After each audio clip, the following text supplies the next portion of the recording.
पूज्य गुरुजन आणि माझ्या बालमित्रांनो, आज डॉक्टर बाबासाहेब आंबेडकरांच्या महापरिनिर्वाण दिनानिमित्त मी 4 शब्द सांगणार आहे, ते तुम्ही शांत चित्ताने ऐकावे अशी माझी नम्र विनंती आहे.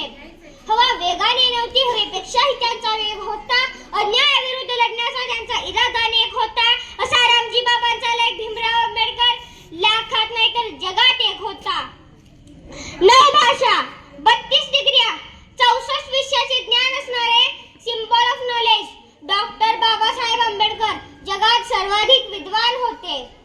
आज मी तुम्हाला त्यांच्या आयुष्यातील एक किस्सा सांगणार आहे.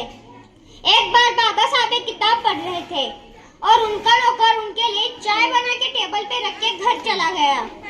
अगले दिन जब वो नौकर आया तब उसने देखा कि वो चाय टेबल पे वैसी की वैसी पड़ी हुई थी और बाबा साहब अब भी किताब पढ़ रहे थे. उस नौकर से रहा नहीं गया.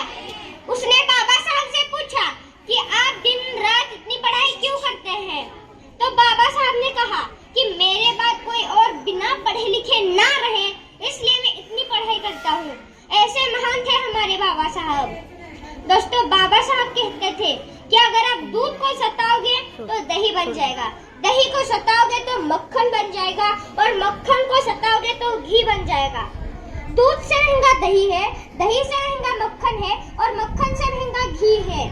अब इनकी कीमत बढ़ गई, लेकिन उन्होंने अपना रंग नहीं बदला. चारों के चारों सफेद ही रहे. उसी तरह से हमारी कीमत कितनी भी बढ़ जाए, हमें अपना अच्छा स्वभाव कभी नहीं बदलना चाहिए. ऐसा कहते थे बाबा साहब. आज आप जहाँ पर खड़े हैं उसके लिए बाबा साहब लड़े हैं. कोई चिल्ला कर चला गया, कोई चीख कर चला गया. कोई चिल्ला कर चला गया, कोई चीख कर चला गया. स्कूल के बाहर बैठ के पढ़ने वाला लड़का हिंदुस्तान की तकदीर लिख कर चला गया. शेवटी एकच म्हणावंसं वाटतं, जळता नाही माझा सांगून भीम गेला, ढाळू नका आसव बोलून भीम गेला. 9 कोटी लेकरांच्या डोळ्यामध्ये बसून अश्रूंच्या अक्षता पुसून भीम गेला, ढाळू नका आसव बोलून भीम गेला. धन्यवाद. जय भीम.